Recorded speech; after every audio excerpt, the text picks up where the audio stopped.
The gun went off before she even reached the door.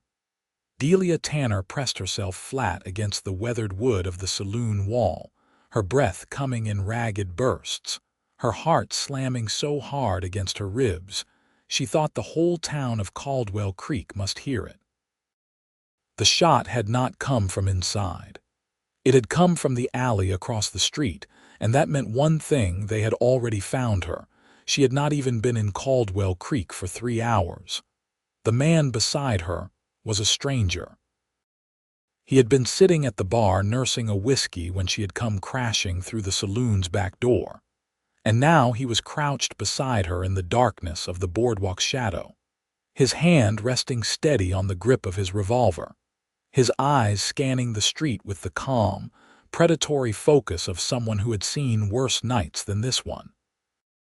"You need to leave," she whispered to him. Her voice was tight. "Whoever you are, you need to walk away right now and pretend you never saw me."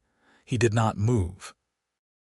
He turned his head slowly and looked at her, and even in the dim light spilling from the saloon windows, she could see the particular quality of his stillness, the kind that was not passiveness but something coiled and deliberate.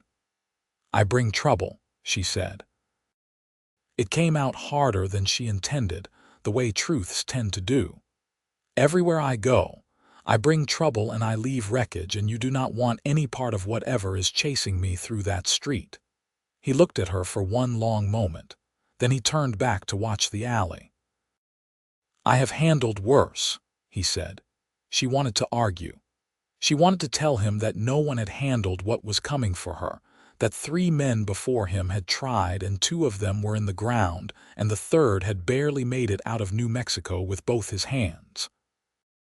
She wanted to say all of that, and instead she found herself watching the profile of this stranger, the sharp line of his jaw, the quiet certainty in the set of his shoulders, and something in her chest cracked open just slightly, the way ice cracks before the whole sheet gives way. Another shot split the night air. The glass in the saloon window above them exploded inward. "Move," he said, not a suggestion, and she moved. That was how it started. Not gently, not slowly, not with the kind of sweet and ordinary beginning that she had once imagined for herself when she was young enough to still imagine such things. It started with gunfire and a stranger's steady hand and a town she had not meant to stop in at all. But to understand why they were crouched in that alley with bullets splitting the night, to understand what Delia Tanner had running behind her like a shadow that ate everything it touched, you had to go back. You had to go back 6 weeks, to the moment her trouble had officially become the kind that could not be outrun. It had been a Tuesday in late September of 1882, in a town called Harrow's Gulch on the eastern edge of New Mexico territory, when Delia Tanner had made the mistake of being in the wrong room at the wrong moment and seeing exactly what she was never supposed to see. She had been working as a bookkeeper for Harrow's Gulch Savings and Loan. She was 24 years old, the daughter of a schoolteacher father who had died of fever 4 years prior, and a mother who had returned east to Boston and urged Delia to come with her. Delia had stayed. She had always felt the pull of the open country in a way she could not explain to people who had not felt it.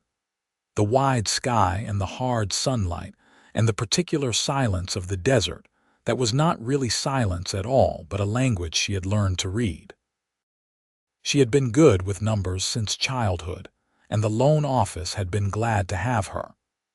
For a year and 8 months, she had kept their books clean and their ledgers straight, and she had understood early on that there were accounts she was not supposed to look into too carefully.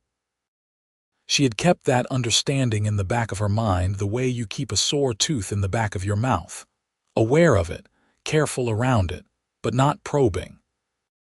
Then on that September Tuesday, she had needed a ledger from the back office, and the bank manager, Franklin Holt, had been away at lunch, and she had gone to the back cabinet and opened the wrong drawer, and the document she pulled out had not been a ledger at all. It had been a list of names. 14 names.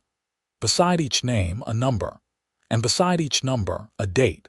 She had recognized 3 of the names immediately. They were men who had died in the territory over the past 18 months, deaths that had been reported as accidents or disputes. The 4th name on the list was a man who had died just 11 days prior, reportedly killed in a horse accident outside of town.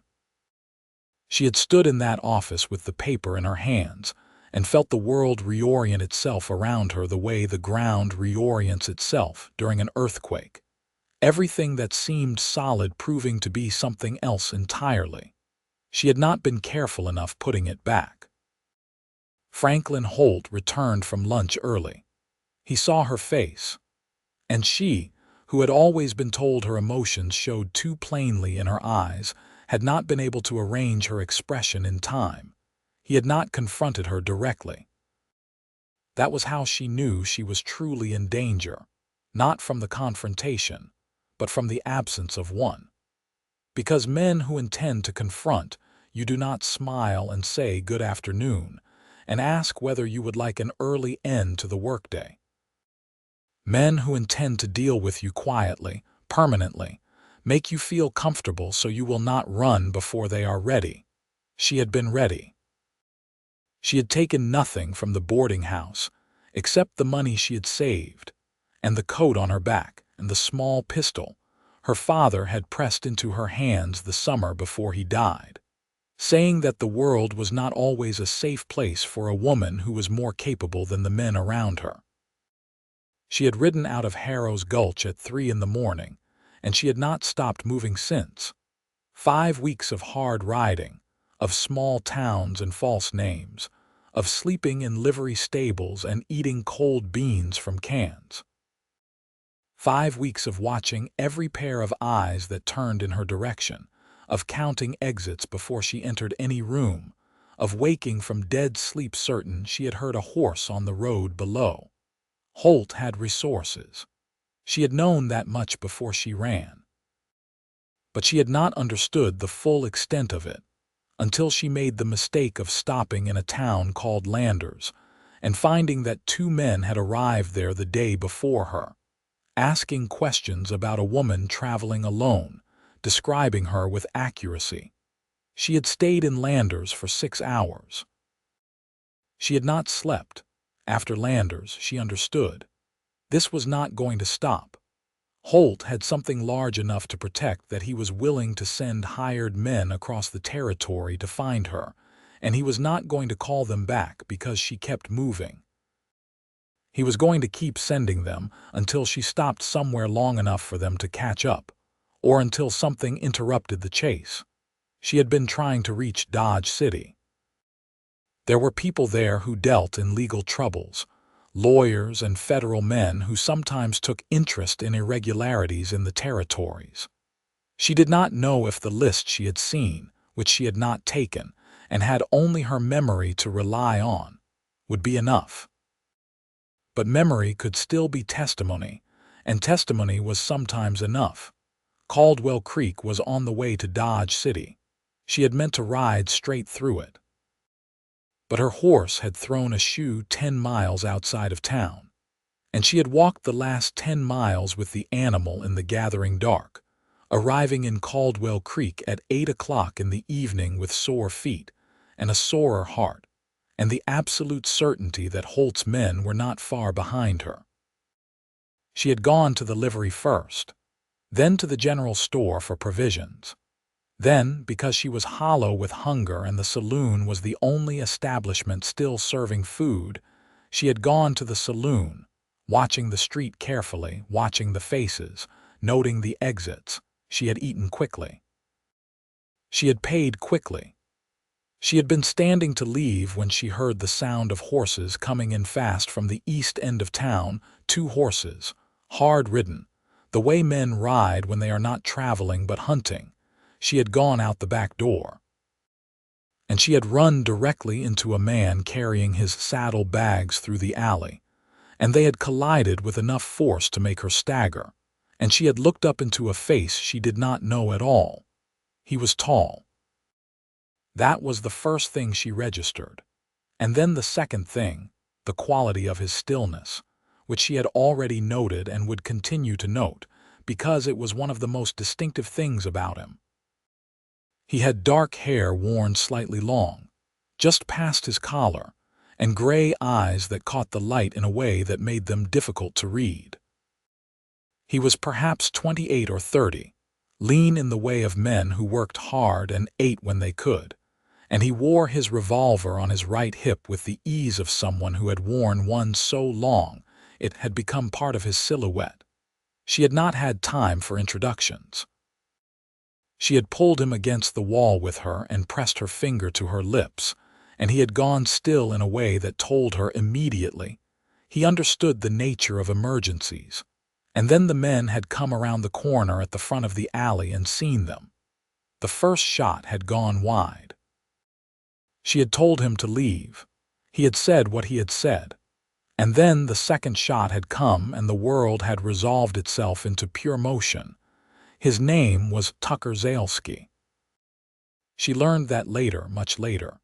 3 hours later, to be precise, when they were sitting in the back of a livery stable 2 miles outside of Caldwell Creek, in a barn that smelled of hay and old wood and horse, with the night pressing close around them and the sound of distant cicadas filling the silence between them.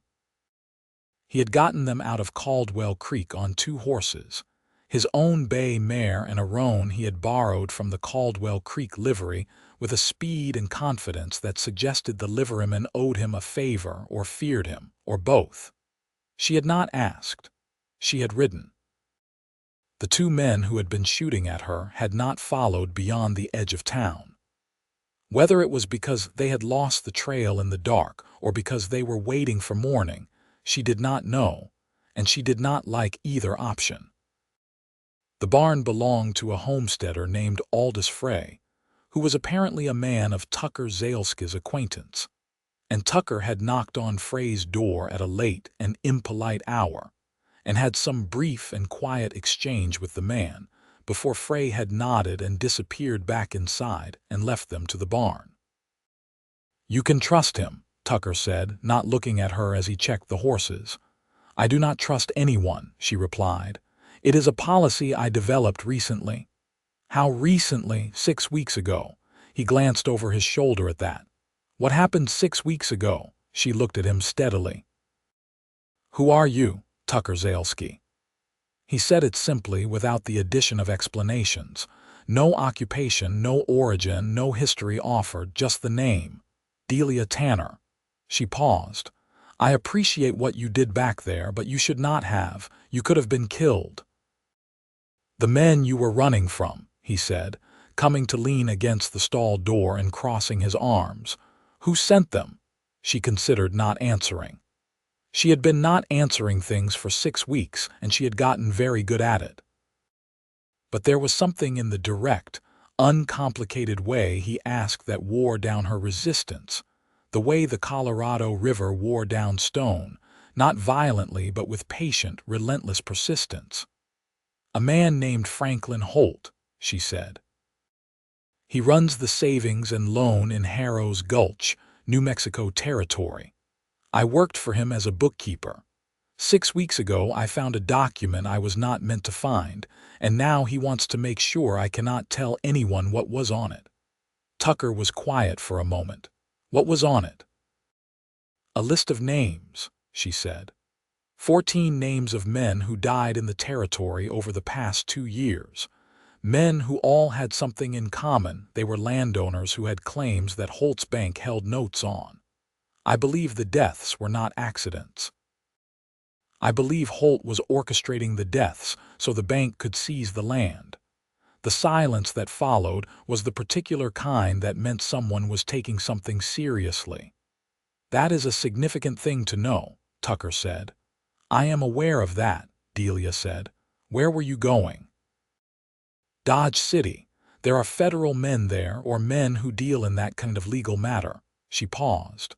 "My horse threw a shoe. I was going to leave in the morning once the blacksmith opened. The men who followed you know you are in this area." "Yes." He was quiet again. She watched him think. It was an interesting thing to watch. Not the performance of thinking that some men put on, the furrowing of brows and the stroking of chins, but actual economical thought. The processing of information, the arriving at conclusions. "I will ride with you to Dodge City," he said. She opened her mouth immediately. "No, you said you brought trouble." "I did say that. I said I have handled worse." She stared at him. "You do not know what you are saying. These are hired men, more than two. Holt has money and he is frightened, and frightened men with money are the most dangerous kind." "I know what hired men are," Tucker said, and something in his voice, some flat, quiet certainty, made her want to ask what he meant by that. She held back. "Why?" she asked instead. "You do not know me." He seemed to consider that for a moment, not the question of why, but the question of how to answer it. As if the answer existed clearly enough, but the translation of it was the difficult part. "Because you are heading somewhere specific for a specific reason," he said finally. "And you are right that Holt's men will not stop. You need someone at your back who can make sure you get there." It was practical. It did not suggest anything beyond the practical. And that, she thought, was precisely what made it believable. She had spent 6 weeks in the company of her own fear, and her own exhaustion, and her own loneliness, which she had tried not to name but which she felt now. In this quiet barn with this quiet stranger who had stepped into her emergency with the ease of someone stepping into a stream, with a specific and particular acuteness. "You do not owe me anything," she said. Her voice was steady. She was proud of it. "No," he agreed. "I do not." "Then what is this?" He looked at her then, really looked at her, and she had the disorienting sensation of being seen without being dissected. As if he were simply taking in what was actually there. "Sleep," he said. "We ride before dawn." She slept in the hay with her hand on her father's pistol, and she slept better than she had in 6 weeks, which was a fact she chose not to examine too closely. Tucker Zalesky had been a great many things in the 30 years of his life. He had been a ranch hand in Texas. He had worked for the Pinkerton Agency for 2 years in the mid-1870s, long enough to learn how hired men thought and moved, and then he had quit because the Pinkerton Agency was increasingly being used to do things that sat poorly in the mouth. He had drifted across Colorado and into the New Mexico territory, picking up work where it existed, cattle drives, delivery work, a brief and unrewarding period as a deputy in a town that turned out not to want actual law but wanted the appearance of it. He was, at the moment of meeting Delia Tanner, on his way from nowhere in particular to somewhere equally unspecific. He had left his last job 2 weeks prior, a cattle drive that had ended in Wichita, and had been riding loosely south and west, not urgently, the way a man rides when he is comfortable with motion and has no specific destination drawing him. He had spent his adult life among the kind of people who were not gentle. He had learned to read a room the way Delia had learned to read the desert, and what he had read in Delia Tanner in those first moments, behind the fear, behind the competence, behind the careful, hard exterior she wore like armor, was something specific. Something that had made him say what he said. She was someone worth the risk. He was not sure he could have articulated why in terms that would satisfy a logical argument.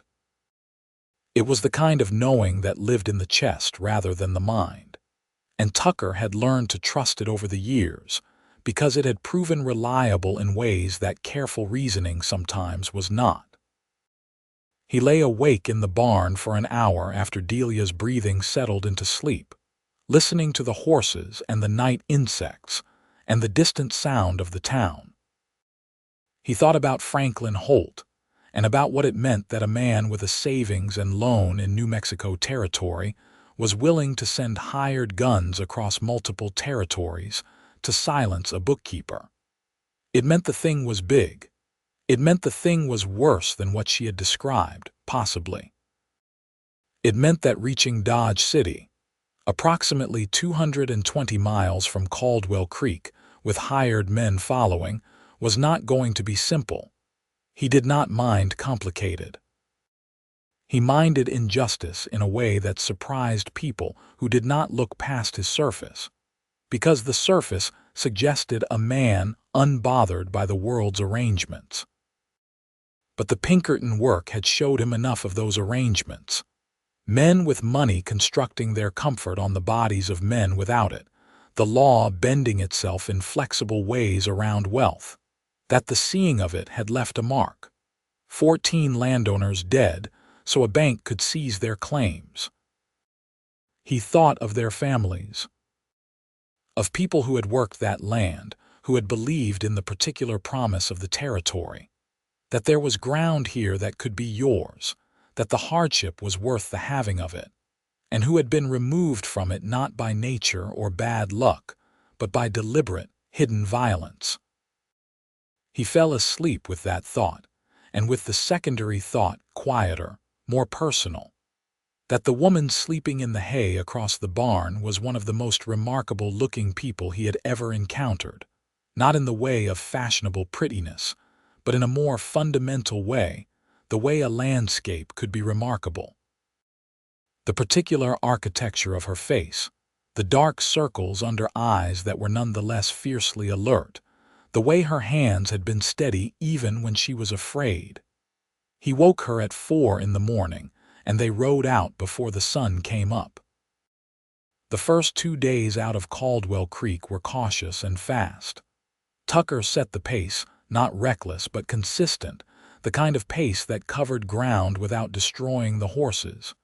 He knew the road to Dodge City. He had ridden it before. He knew where they could stop and where they should not. They did not talk much in those first 2 days. Not from hostility. The silence between them had a quality that was not unfriendly, a shared focus on the work of moving through the landscape safely. But in the evenings, when they made camp, the silence began to develop texture. On the second evening, in a dry camp in the low hills south of the main road, she told him more about Harrow's Gulch, about the bank, about Holt, about the 18 months she had worked there, and the small, consistent wrongness she had tried not to look at directly. "I should have looked," she said. She was sitting with her arms around her knees staring into the small fire. "Earlier, I knew something was wrong. I chose not to see it because seeing it would have cost me something." "It still cost you something," he said. "Yes. But if I had looked sooner, I might have had something to show for it. I might have a document instead of just a memory. Memory is not nothing. A document would be better." "True," he said, "but you are alive, and you are heading somewhere the document would have been taken." She looked at him sideways. "That is a generous interpretation. It is a practical one." She was quiet for a moment. The fire made small sounds. Somewhere in the hills something moved through dry brush. "What did you do before this?" she asked. "Before being a drifter?" He did not bristle at the word, which she had not meant unkindly and which he did not take that way. "Cattle work, mostly, sometime with the Pinkertons." She looked at him more fully then. "You worked for the Pinkertons?" "For 2 years. I left." "Why?" He took a moment with that. "The work started being less about finding truth and more about protecting the interests of the people who could pay for that protection." He paused. "I do not do well in service to interests I do not believe in, hence the drifting. Hence the drifting." There was the slight edge of something in his voice, not bitterness exactly, but the particular tone of a man who has arrived at a situation he did not originally intend and has made peace with it, but has not entirely stopped noticing that it was not the intention. "How long?" she asked. "Since I quit the Pinkertons. 4 years. Do you miss it? Having a place?" He looked at the fire. "I did for a while." She let that be what it was. She understood the particular kind of grief for a life that did not work out the shape you expected, and she did not poke at it. I missed New Mexico even while I was still in it, she said instead. While I was running, I kept thinking about the sky there in the mornings, that particular blue. There is nothing like it. He looked over at her. Something in his expression shifted very slightly, in a way that was almost imperceptible but which she caught, because she had been paying attention to his face in the way she could not quite stop herself from doing. "Where are you from originally?" he asked. "Missouri," she said. "We came west when I was 12. My father wanted to see what it looked like, I think. He never said that, but I believe he spent his whole life wanting to see things." She paused. "He was a school teacher who thought too much and moved too little until he was dying, and then he moved and it was too late for him to do it long enough. I am sorry about your father." "I am too," she said. "He would have liked this." She gestured. The fire, the hills, the enormous dark sky above them spangled with the extraordinary density of stars that only existed in places far from any town. He would have liked sitting in the dark counting things he could not name. Tucker looked up at the sky, then back at her. She did not know if she imagined the softening around his eyes. "I am going to find out more about Holt," he said, not abruptly but with the ease of someone moving between kinds of conversation. "When we stop in Cimarron tomorrow. A man I know there keeps up with the territory news. If Holt has a larger operation, connections in Kansas, officials he has bought, we should know about it before we walk into Dodge City." She felt the warmth of the "we." She filed it away without commenting on it.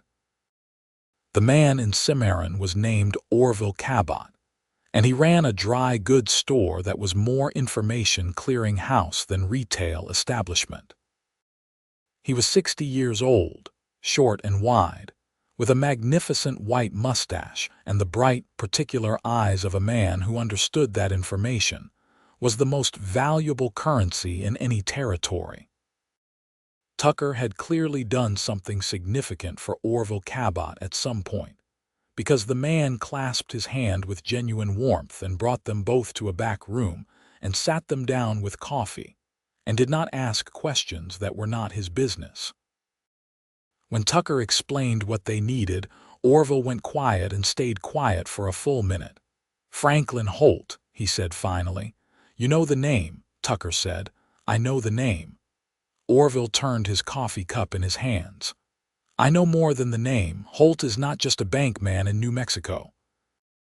He has connections going up the line, territorial officials, men in the land office, one federal court clerk that I know of." He paused. "He is not a small operation. He is a carefully constructed one."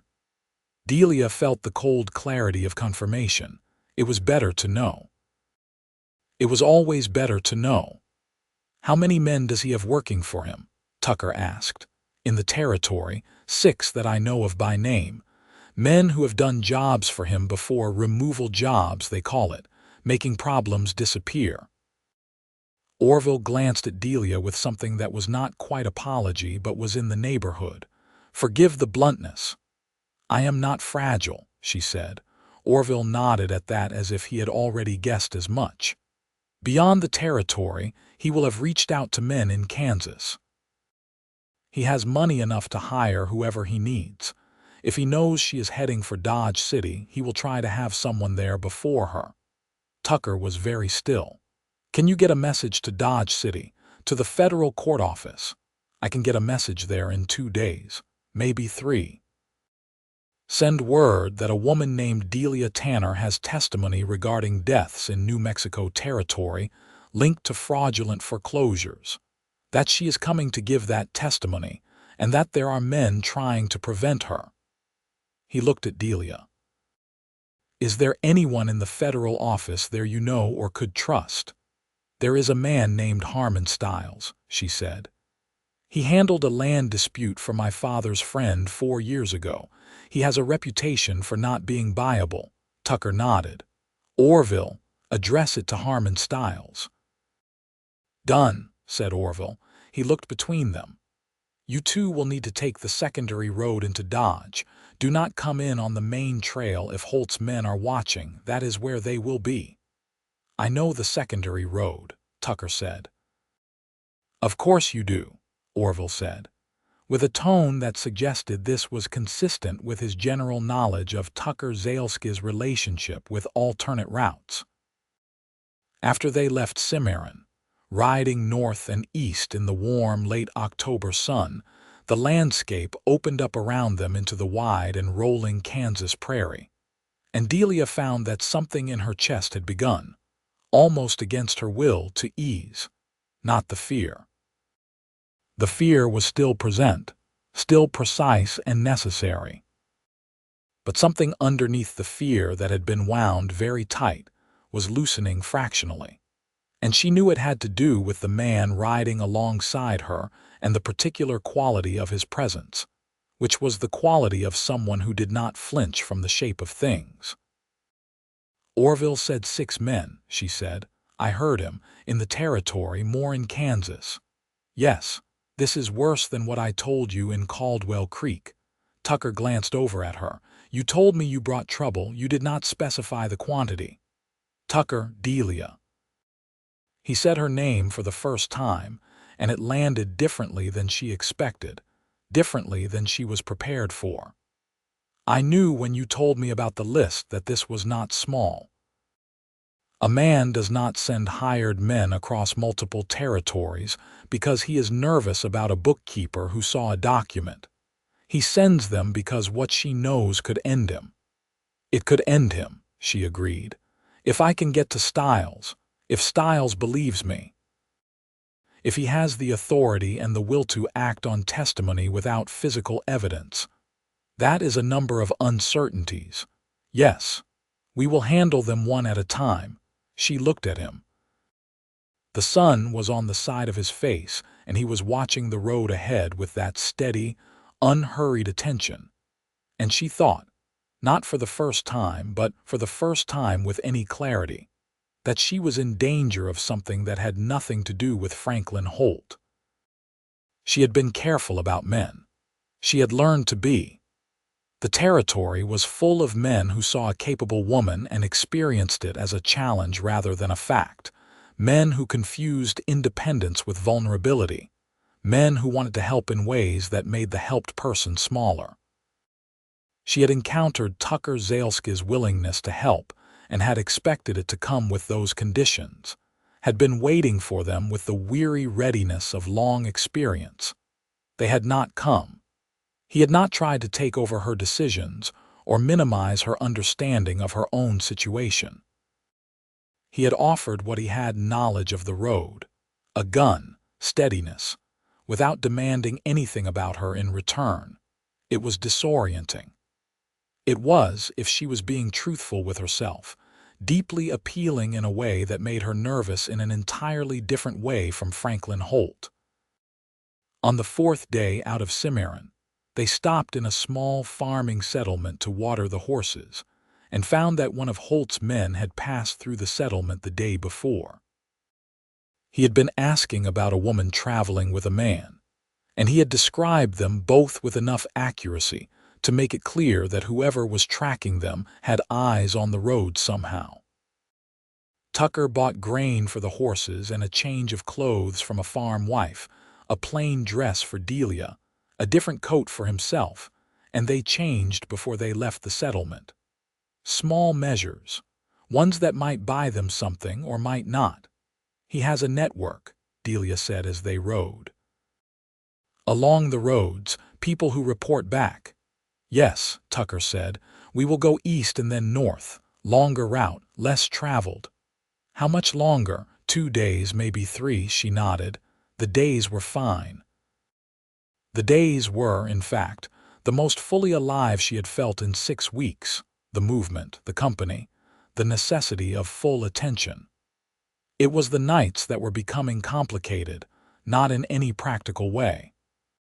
Tucker maintained the kind of steady, uncomplicated respect that she had begun to recognize as simply who he was, not performance. But in the evenings in the camps, the conversation that grew between them was becoming something she could feel the weight of. Each night added something: a story told, a memory offered, a silence shared over the dying fire that felt like a third presence in the camp. He told her about Texas, about the ranch he had worked on in his early 20s, owned by an older couple who had been kind to him in the particular way of people who have lost children and transfer that warmth outward. About leaving when the ranch was sold and the couple had moved in with their daughter, and the specific grief of that departure, not devastating but present, the loss of a place you had thought might be permanent. She told him about her mother, about Boston, about the letters she received from her mother every 3 months full of the news of a life that felt increasingly foreign, about the specific comfort of the New Mexico sky that she had tried to describe before, and about the way the territory had felt like somewhere she might actually belong, in a way Missouri never had. "Belonging is important to you," he said. It was an observation, not a leading question. "Is it not to everyone?" he considered. "To some people it matters more than others. Some people belong to themselves well enough that the place matters less." "You belong to yourself well enough." He was quiet for a moment. The fire was very small. They had kept it small these last nights, cautious about visibility. In its light she watched him consider the question with the seriousness it deserved. "I am working on it," he said finally. She smiled at that. It surprised her. The smile, the ease of it, the fact that it came in the middle of everything she was carrying. He saw it. She knew he saw it because there was a particular shift in his expression, subtle but real, the way the light changes when a cloud moves off the sun. On the 6th day out of Caldwell Creek, Holt's men found them. They came from the north, cutting off the road, and there were 3 of them this time. Tucker had seen the dust before they were visible, and had gotten them off the road and into a creek bed lined with cottonwoods, and they had been sitting very still in the dappled light with the horses quiet behind them when the 3 riders came over the rise. Delia's hand was on her pistol. Her father's pistol, old and reliable, that she had cleaned and oiled carefully every 2 days since she left Harrow's Gulch. Tucker was still beside her in a way that was different from the stillness she had first noticed about him. This was operational. She had seen soldiers described in terms like this, the way the body becomes a tool, purposeful and precise. The 3 men stopped on the road above them. They had not seen the trail into the creek bed. They were looking at the road ahead, talking among themselves, pointing east. "They think we are ahead of them," Tucker said, barely voice at all, breath against her ear. She nodded. The riders sat on the road for a long moment that seemed to expand and slow. Then they put their horses forward and rode east, and within 3 minutes the dust had settled behind them and the road was empty. Delia released a breath she had been holding so long her ribs ached. "They will figure out they are wrong," Tucker said. "How long? An hour. Maybe 2 if we are lucky. So we move. We move now." They came out of the creek bed and went south and then cut east by a different route, the longer way through a stretch of rough country that Tucker knew from some earlier passage. The horses were willing. The sky was clear and high and very blue, and Delia thought of what she had said about New Mexico mornings and thought the Kansas prairie had its own specific beauty, flatter and wider, less dramatic, but with a kind of honest vastness to it. She thought these things because she had learned long ago that the mind needed something beautiful to hold onto when it was under pressure, and she was a person who had made a practice of finding it. They did not make camp that night until they were certain they were clear, and the camp was dark and tentative, no fire. They ate cold food and sat close together for warmth, because the October night had sharpened into genuine cold.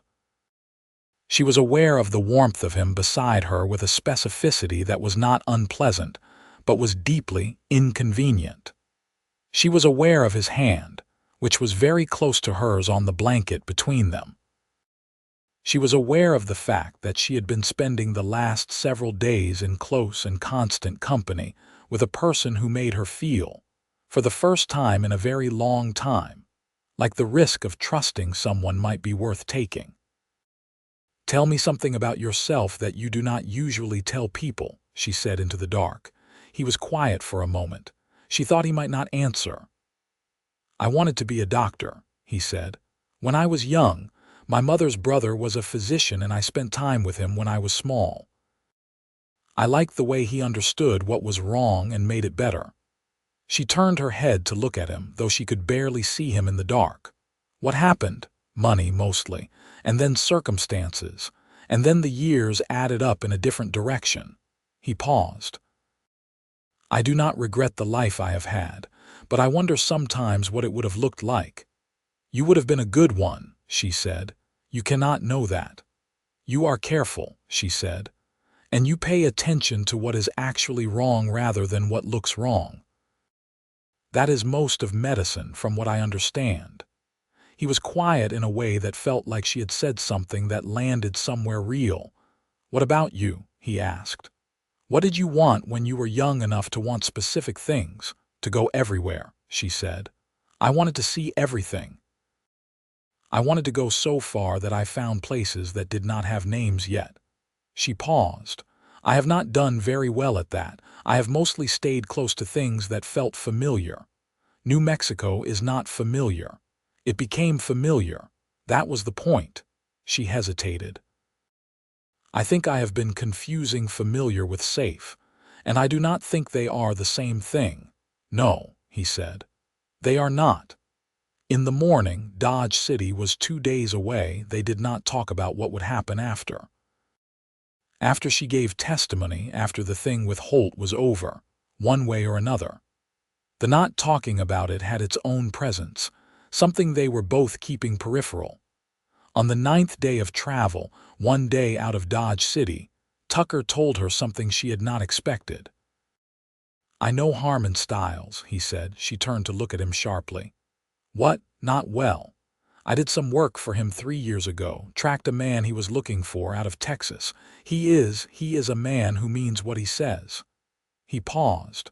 "I wanted you to know before we get there. In case it changes anything." "Why would it change anything?" "Because you have been making your own way," he said carefully, "and I would not want you to feel that I have been steering you somewhere on the basis of a prior connection you did not know about." She studied him. "If you know him, that helps me." "Yes." "Then why are you telling me as if it might be a problem?" He met her eyes. "Because you have been lied to by people you trusted. And I would rather tell you something you did not ask about than have you find out later and wonder why I did not." The moment sat in the air between them. She felt something loosen in her chest that had been clenched for so long she had forgotten what the loose version felt like. "Tucker," she said. He waited. "Thank you." She said it plainly, without performance. "Not just for that, for all of it." "You do not need to." "I do," she said. "I do need to. Because I told you in Caldwell Creek that I brought trouble and you said you had handled worse, and I was angry about that. I thought you were being careless or performing." She looked at the road ahead. "You were not doing either of those things." "No," he agreed. "I was not. You just said it because you meant it." "I just said it because I meant it." She did not say anything else for a while. The prairie rolled out around them and the sky was immense, and in the far distance the smudge of Dodge City was just becoming visible, smoke from chimneys, the flat line of rooftops against the horizon. "After this," she said, her voice very controlled, "when this is over, what do you do?" He was looking at the horizon. "I have not thought about it specifically." "You could," she said. "Think about it, specifically." He turned to look at her then, the particular look, full and direct and unhurried, that she had been cataloging without meaning to since the first night in the barn. "I could," he said. They rode the rest of the way in a silence that was no longer the silence of two strangers, but something significantly more complicated and significantly more interesting. Harmon Stiles was exactly as Tucker had described him. He was a compact man in his late 40s with close-cropped gray hair and the eyes of someone who had developed a very precise instrument for detecting the truth of things. And when they walked into his office in the Federal Building on Front Street, entering from the back, as Orville Cabot's instructions had specified, he stood up immediately and looked at Delia as if she were not a surprise. "I received the message from Cimarron," he said. "Sit down, both of you. I want to hear everything." Delia told him everything. She told it carefully and in order, the way she had arranged it in her mind over the weeks of riding. And Stiles listened without interrupting, except for precise questions that showed he was already building the structure of it in his mind. When she finished, there was a silence. 14 names, Stiles said.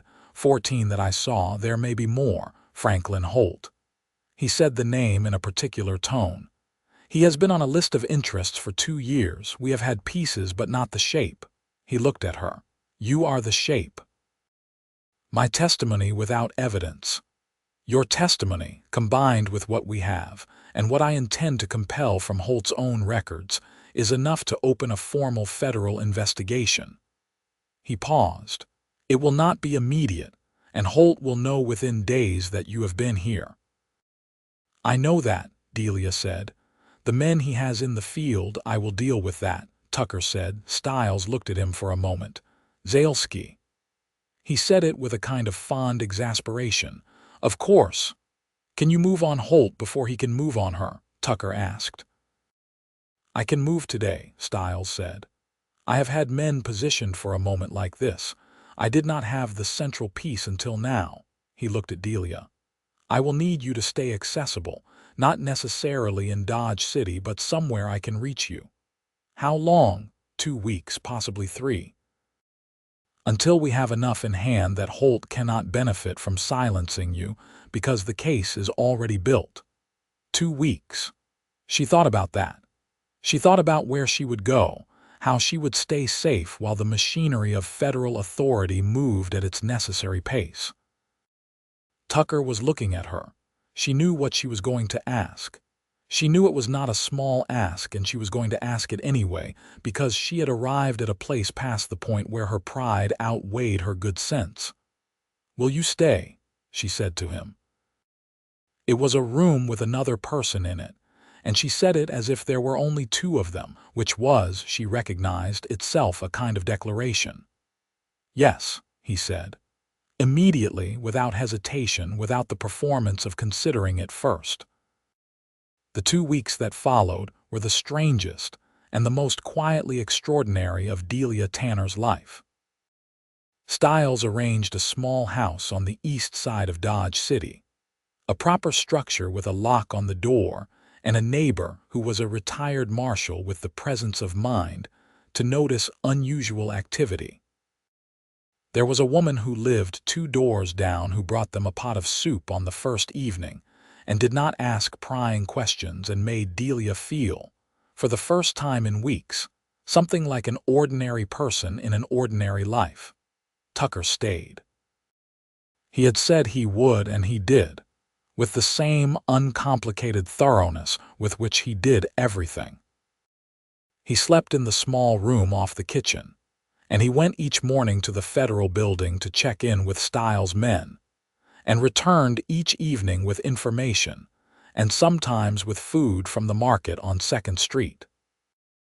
They settled into a domestic routine that had an air of unreality to it.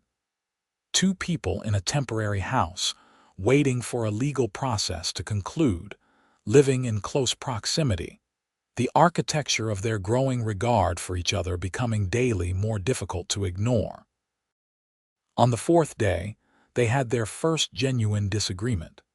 It was about whether she should attend one of the meetings at the Federal Building, where Stiles wanted her present to answer specific questions about Holt's office layout. Tucker thought it was unnecessary exposure. She thought it was her testimony and she would be present for the building of it, I am not a piece of evidence to be kept in a safe, she said. I am the person this happened to. I know that, he said. I am thinking about your safety, so am I, and I am deciding that this matters more.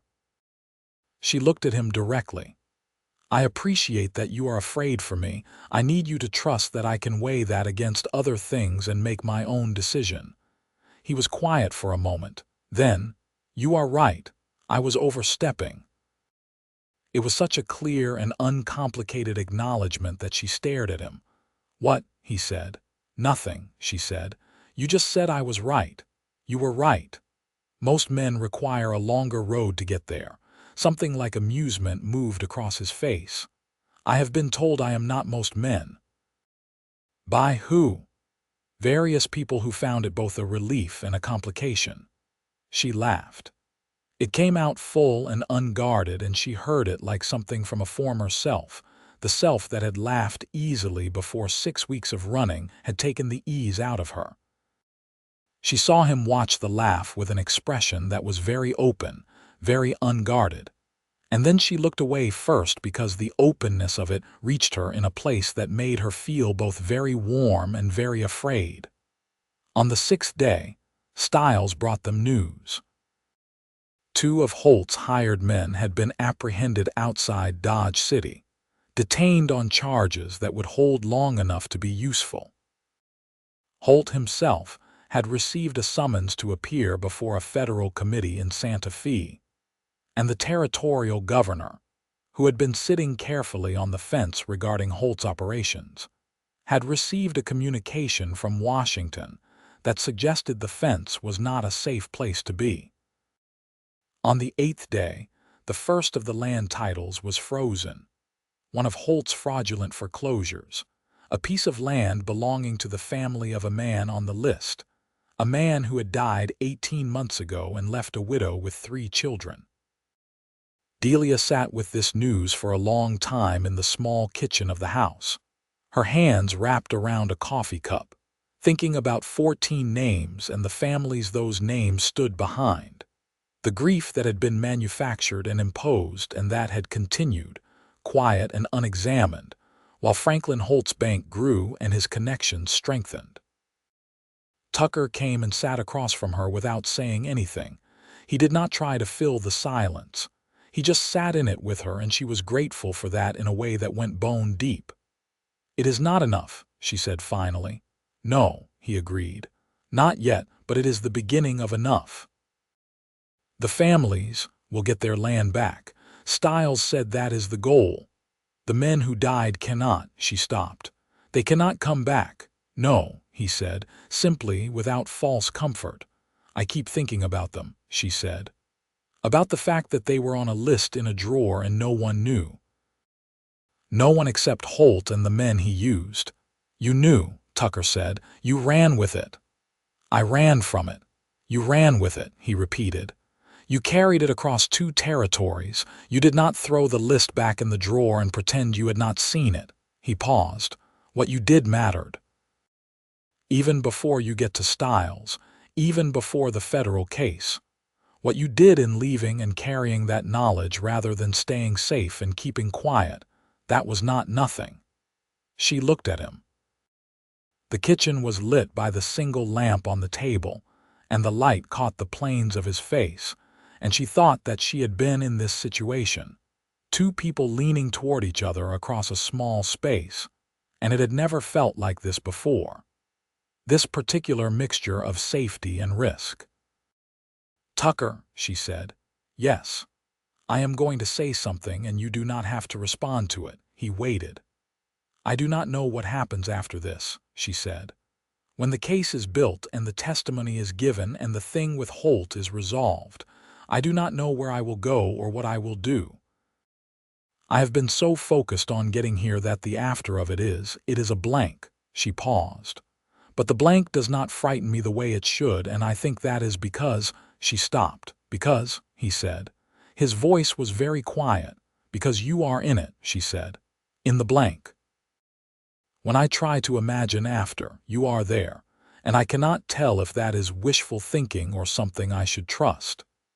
He was looking at her with an expression she did not have a name for. She had spent 9 days cataloging his expressions, and she had not seen this one before. "I am in it," he said. "You are saying that as if it is a fact." "It is a fact. Tucker, I told you I bring trouble, and I told you I have handled worse." His voice was not gentle exactly, it was something more grounded than gentle, more certain. "I was not being careless when I said that. I meant that what you carry is not too much, that it does not change, that you do not become less because of what follows you, and that I would rather be next to you with what follows you than away from you without it." She was quiet for a long time after that. The lamp flickered in a small draught from under the door. "I have not let anyone be next to me in a very long time," she said finally. "I know," he said. "I am not sure I remember how." "Neither am I," he said. "Not this kind." She looked up at him. "This kind." "This kind," he said, with the slightly rough quality of someone saying something real. She reached across the table and put her hand on his. It was deliberate, and it was quiet, and it was one of the most decided things she had ever done. His hand turned under hers and held on. They stayed like that for a long time, in the small lamplight, while outside Dodge City went about its evening, and the machinery of federal justice continued its work. The next morning, Tucker walked to the federal building alone and came back with something in his face that she read before he spoke. "Holt has made a move," he said. She stood up from the table.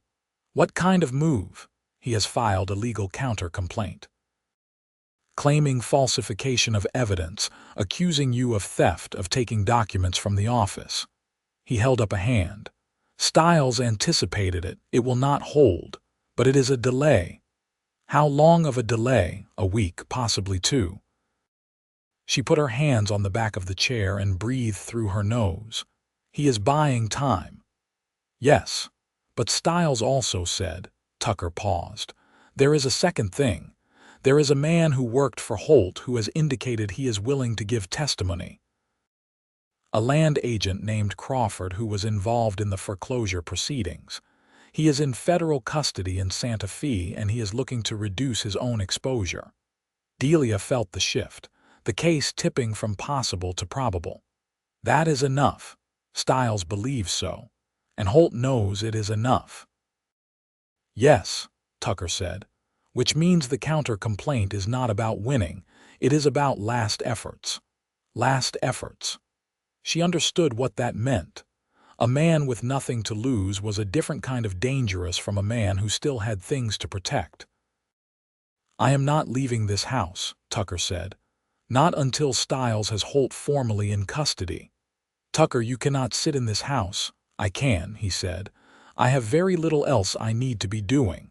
"You have your own life, Delia." He looked at her with that direct, undeflectable attention. "I want to be here. That is not a hardship. That is where I want to be." She wanted to argue with that. She had gotten very good at arguing with things she wanted. She was trying to get worse at it. "All right," she said. He nodded. Then he went to the stove and put water on for coffee, with the ease of a man making himself at home. And she watched him do it and felt something so full and warm in her chest that it was almost unbearable. The week of waiting was, in its strange way, a gift. They played cards in the evenings. Tucker was a skilled card player, not in the gambler's showy way, but with a quiet and exact reading of probability that she found endlessly interesting to watch. She beat him twice in 7 days, and both times he acknowledged it with the same unaffected genuineness that she had come to expect, and that still regularly caught her off guard. They read. The neighbor woman had a small collection of books and lent them freely. Tucker read a history of the Ohio Valley with deep attention. Delia read a novel that made her cry on the second evening, which she had not expected, and she was embarrassed by the crying, and he was not the least embarrassed by her having it, which was, she thought, exactly the right response. They talked about everything. About what she wanted to do after. whether she would go back to New Mexico, whether she would return to bookkeeping, whether there was something else she had been avoiding thinking about what he had been considering, in the slow half-formed way of a man who had been drifting long enough that the idea of direction had become theoretical. "I want land," he said one evening. It came out with the particular weight of something said out loud for the first time, not because it was new but because it had not been spoken before. Not a great deal of it, but something that is mine, that stays mine. She thought about the list in Holt's office, about what it meant to want land, and to have that wanting made dangerous by men who had decided their wanting outweighed yours. "Where?" she asked. "I have been thinking about New Mexico," he said. And then he looked at her, and the look contained the reason for the thinking, and she held it in her chest like something warm. "New Mexico has a very good sky," she said carefully. "So I have been told," he said. On the 13th day in Dodge City, Harmon Stiles sent a man to the house with a message. Franklin Holt had been formally arrested by federal marshals in Santa Fe. The warrant had been served. The land agent Crawford had given his full testimony. The federal investigation was formally open, and Delia's testimony, combined with Crawford's, was enough to proceed to charges that Stiles believed would hold. She read the message twice. She sat down on the chair in the kitchen and read it a third time. Tucker was watching her from across the room. "It is done," she said. "Not entirely," he said. "The legal process will take time, but the immediate threat, it is done," she said again. And this time what she meant was the running. The 6 weeks of looking behind her, and waking with her hand on a pistol, and eating cold food, and trusting no one, and carrying 14 dead men's names in her chest like a wound. He came and crouched in front of the chair so he was at her level, and he looked at her with those gray eyes and the expression she had catalogued but still not named. "Yes," he said, "it is done." She put her hands on the sides of his face. It was the most deliberate thing she had ever done. She could feel the roughness of the days of not shaving and the particular warmth of his skin, and he went very still in the way that was not absence but complete and total presence. "I need to say something else now," she said. "All right," he said. "I am in love with you," she said. "I have been trying not to be, and I have been unsuccessful. I wanted you to know that before anything else happened, because I spent 6 weeks not knowing what was going to happen next, and I decided that I was done postponing things I knew the truth of." He did not say anything for a moment. He covered her hands with his where they held his face, and she felt his chest rise and fall. "Delia," he said. And then he stopped, and she could see him navigating the translation problem again, the thing that lived clearly somewhere in him and needed the right words. "I have been in love with you," he said carefully, "since the 3rd day on the road when you talked about your father counting stars he could not name." He paused, "Possibly earlier, but that was when I was sure." She kissed him. She had done deliberate things before, but this was the most deliberate. He kissed her back with the same thoroughness and attention he gave to everything, and it was everything she had not let herself imagine, and then some. Outside, Dodge City went on being Dodge City, loud and dusty and complicated. The last great cattle town in its final years before the railroads changed everything, and the open range began its long close. The year was 1882, and the Wild West was already the thing it was becoming rather than the thing it had been. And in a small house on the east side of town, 2 people who had found each other in the middle of everything chose each other with their full attention and meant it entirely. They stayed in Dodge City for another 3 weeks, through the formal depositions and the paperwork, and the 2 court sessions at which Delia gave testimony that Stiles said was the most organized and convincing he had received in 11 years of federal work. Holt's operation was dismantled with the thoroughness that large machines require when taken apart. It took time. It was not clean. 3 of the 14 families whose land had been fraudulently seized would see those lands returned within 6 months. Others would take longer. The legal system of 1882 moved at its own pace, and the injustice visited on those 14 families, many of them people with limited resources to navigate that system, was not going to be resolved entirely or perhaps ever entirely.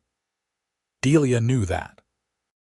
She sat with the knowledge honestly, the way Tucker sat with difficult things, not minimizing them but not letting them make the partial good into nothing. Crawford received his reduced sentence. 2 of Holt's hired men were charged with the specific deaths of 2 men on the list, for which there was now physical evidence. Holt himself faced charges that Stiles estimated would result in significant prison time and the complete dissolution of his business. On the day before they left Dodge City, Stiles shook Delia's hand in his office and said, "What you did was not small, I want you to know that." "It did not feel big enough," she said, "for 14 names." "It never does," he said. "The gap between what justice can do and what was done is always there. Closing it as far as possible is what we have." He paused. "There are people whose land will come back because you ran with a memory across 2 territories. Hold on to that." She nodded. She would hold on to it. She had been holding on to it every day since it started. Tucker was waiting outside. He was leaning against the building in the November sun with his arms crossed and his hat tipped back, and he looked like a man who was thinking about something specific. She came and stood beside him and looked at the street. "New Mexico," she said. "Yes," he said. "There is a valley I was thinking of," she said. "Below the Sangre de Cristo Mountains, the soil is good, there is water. I used to ride out there on Sundays when I was at Harrow's Gulch, and I used to think, this is a place where someone could build something real." "Tell me about the valley," he said. So she told him. She told him about the light in the early morning, and the way the mountains held the clouds and the color of the grass in late summer and the particular quality of the silence there. And he listened with his full attention the way he always listened. And by the time she was done, they were already halfway decided, which was the way the best decisions went. They left Dodge City on a Thursday in late November, riding southwest into the cold, clear air of the oncoming winter. They were married in a small town in the northeastern corner of New Mexico Territory, in January of 1883, by a circuit preacher who had the wide and cheerful face of a man at peace with all he encountered. There were 3 witnesses: the woman who ran the town's millinery shop and 2 men who had been having breakfast at the adjacent table in the diner, where they stopped for coffee, and who were pressed into service with the goodwill of people who have nothing against celebrations. Delia wore her best dress, which was not entirely fine but was clean and pressed, and she looked at Tucker Zalesky across the small space of the preacher's front room, and she thought, "This is the most unafraid I have been. This is what it feels like to choose something without reservation." He looked back at her with that full, unguarded look, the one she had watched shift and open over the weeks of their journey, and whatever he saw in her face seemed to answer something in him. They said the words. They meant them. The valley was real and the land was available. Tucker bought 40 acres in the spring of 1883, an honest claim, properly filed, no Holt-style machinations, just a man in the land office and a legal note that he intended to honor. The soil was what Delia had said it would be. The water was where she remembered it. They built a house. Tucker had more building skill than she had expected, which she should have expected given her experience of him as a man who could do most things with his hands when required. She had more opinions about the placement of windows than he had anticipated, which he found amusing and accommodating in equal measure. They argued about the kitchen, and they resolved it, and the kitchen was better for the argument. There was a neighbor 3 miles south, a man named Rafael Gutierrez, who ran sheep and who had been in the valley for 12 years, and who received them with the cautious openness of someone who has learned to observe before concluding. By summer, he had concluded that Tucker Zalesky was a reliable man, and that Delia Tanner Zalesky was the kind of woman who made her neighbor's land more valuable simply by being in proximity, which was the highest compliment he gave. The horses were good. The garden was better than expected in the first year. The winter was hard but manageable. They sat in the evenings by the fire they had built in the fireplace. Tucker had laid stone by stone, and they read, and they talked, and they were sometimes simply quiet together in the way that requires a profound and mutual comfort. There were occasional reminders of the world beyond the valley. The news from Santa Fe that Holt had been sentenced to 12 years in the federal penitentiary. The letter from Stiles informing her that the third family had recovered their land, and that the widows of 2 of the murdered men had received settlements. The slow and still incomplete progress of justice that was, as Stiles had said, better than nothing and not enough, and worth continuing to work toward. She sent Stiles a letter in response to each of his, and she began to correspond also with a woman in Santa Fe who was working on the question of land rights documentation for families who had been defrauded across the territory, a slowly growing effort to make the specific injustice that had killed 14 men harder to repeat. Tucker rode into the nearest town twice a month for supplies and news, and she went with him often, and the town came to know them as people will know a couple who are clearly pleased with each other and with life, with the particular warmth that uncomplicated regard generates in the people around it. In the second year, Delia's mother made the journey from Boston, by train to Kansas City, and then by stage to New Mexico, a journey that her mother described in the letter announcing her intention as the most impractical thing she had ever agreed to, and which the same woman undertook with more energy than Delia had given her credit for. She arrived in the valley in April, and she stood in front of the house and looked at the mountains and said nothing for a long time. Then she looked at Tucker, who was standing on the porch with the particular composed courtesy with which he greeted all new situations. "You are the man she ran toward," her mother said. "I think she ran alongside me," Tucker said. "Mostly we were going the same direction." Her mother looked at Delia with an expression that contained approximately 40 things at once, most of which Delia had never expected to see on her mother's face. "Your father would have liked this valley," her mother said. "I know," Delia said. She stayed for 3 weeks. She and Tucker argued pleasantly about politics and found extensive common ground about the importance of public education. She left with a promise to return, and the expression of someone who had been right about something she could not have described in advance. In the third year, their son was born in the spring. They named him James Samuel Zalesky, the first name for Tucker's father, the second for Delia's. He arrived in early April when the valley was beginning its green, and the mountains still had snow on their caps, and Delia held him in the bright afternoon light coming through the well-placed windows, and thought about 14 names and hard roads and the kind of luck that looks like other things until it resolves. Tucker sat on the edge of the bed and held his son with the careful thoroughness he brought to everything important, and he looked at this small, astonishing new person with an expression Delia had not catalogued before.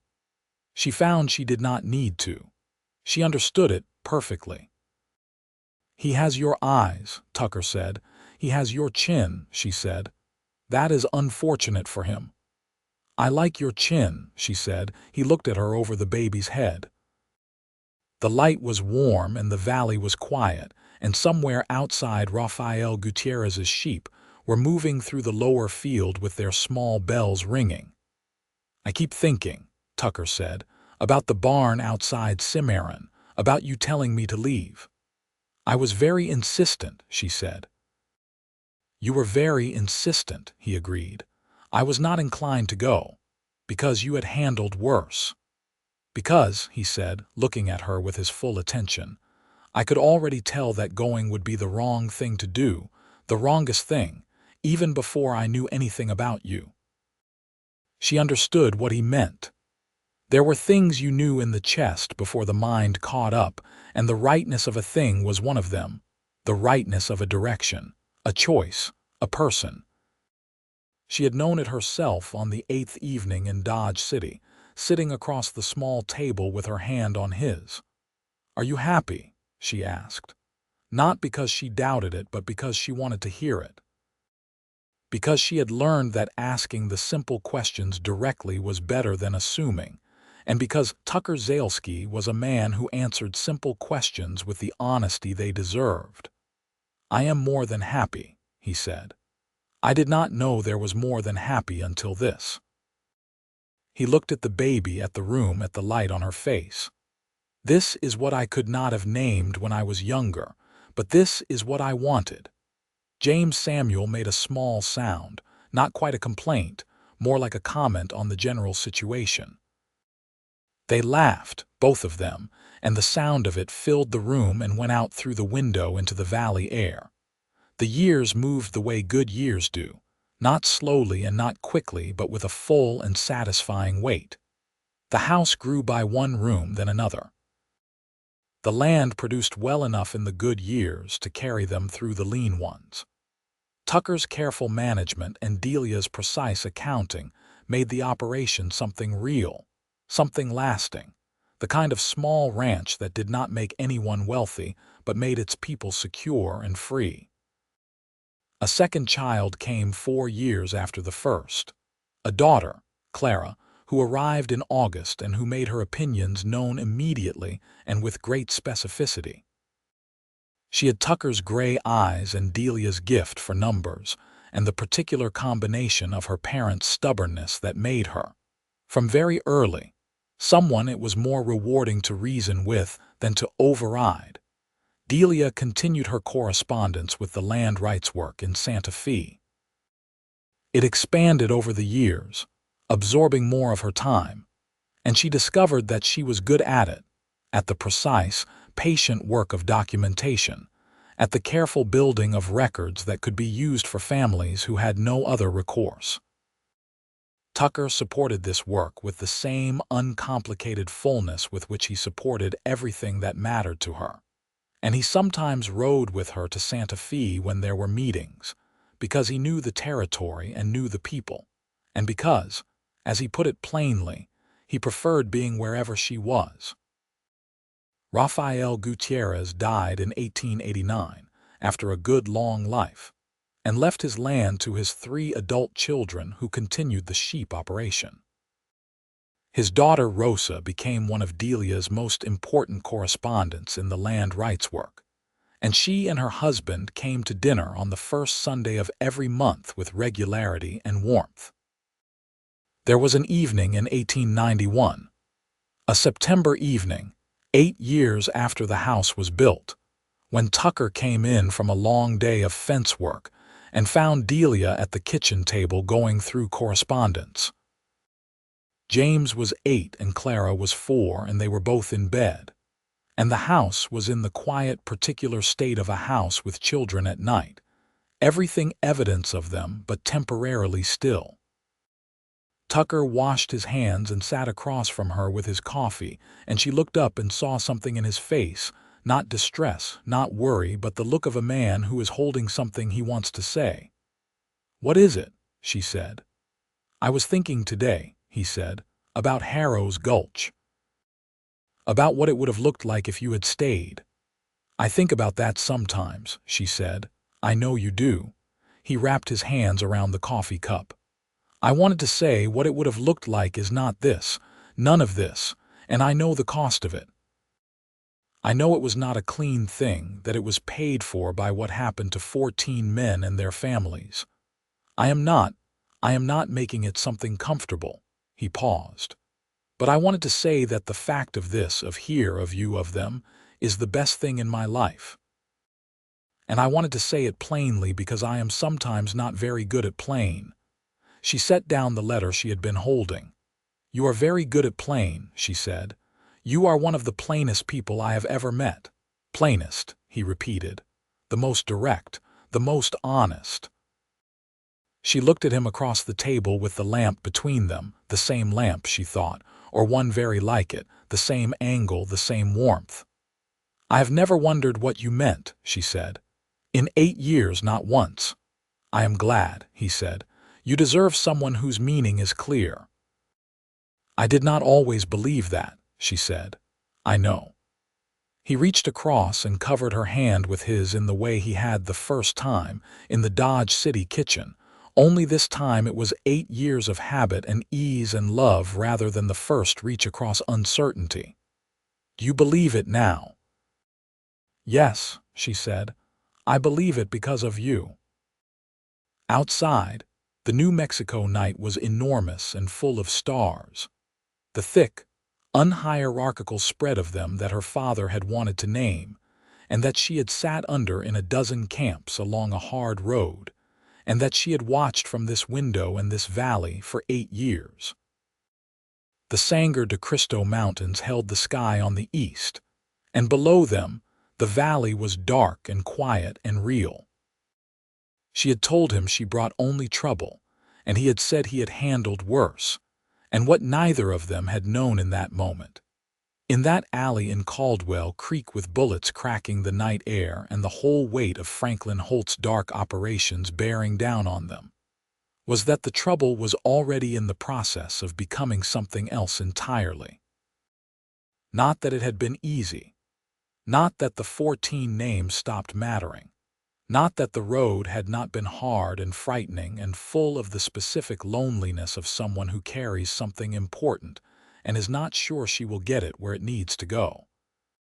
But that somewhere between Caldwell Creek and Cimarron and Dodge City, between the campfires and the cold camps and the careful talk and the silence, something had grown that was larger than the trouble. Something that had started in a barn that smelled of hay and old wood, and that had built itself slowly and deliberately and honestly into a life, a real one, a good one, the kind that holds. Delia put her hand over Tucker's on the table and looked at him. This man who had stepped into her emergency and stayed, who had never once made her smaller, who had built a house with her and made a family with her and sat with her in the difficult nights of it and the easy ones with equal steadiness. And she thought of what Stiles had said, that the gap between what justice could do and what was done was always there, and that closing it as far as possible was what they had. She thought it applied further than justice. She thought it applied to everything, to the gap between what love costs and what it gives, to the space between two people who find each other on a hard road and choose to keep finding each other every morning after. "Come outside," she said. He raised an eyebrow. "It is cold." "It is September," she said. "It is barely cold. You have been in New Mexico too long," he said. "You have forgotten what not cold is." "Come outside anyway," she said. He came outside. They stood on the porch they had built together, in the cold that was only September cold, and they looked at the mountains and the stars and the dark of the valley below them. And she leaned against his side and he put his arm around her, and they were both quiet in the particular and fully inhabited way of two people for whom silence is not an absence but a language. "I was not lost," she said. She had been thinking about it for some years and she had finally put the words to it. "Before I found you, I was not lost, but I was headed somewhere without knowing where it was." "And now," he said, she looked at the valley. At the house behind them with its children asleep and its lamps burning. at the mountains against the dark sky, at the 40 acres that were theirs and that no one was going to take. "Now I know where it was," she said. He pulled her closer, and she felt the rumble of his voice in his chest before he spoke. "Same," he said. "It was not poetry. It did not need to be. It was Tucker Zaleski's brand of plain, which she had come to know was the most precise language she had ever been offered." The stars were countless, and the night was cold, and in the small house behind them, James Samuel Zaleski and Clara Zaleski slept in the deep, uncomplicated way of children who had never had cause to sleep with their hands on anything but their own pillows. And in the valley below the Sangre de Cristo Mountains, in the year 1891, a woman who had once run through the dark with 14 dead men's names and a stranger's steady hand alongside her stood in the night air and held what she had made of all of it, and found that it was enough. More than enough, it was everything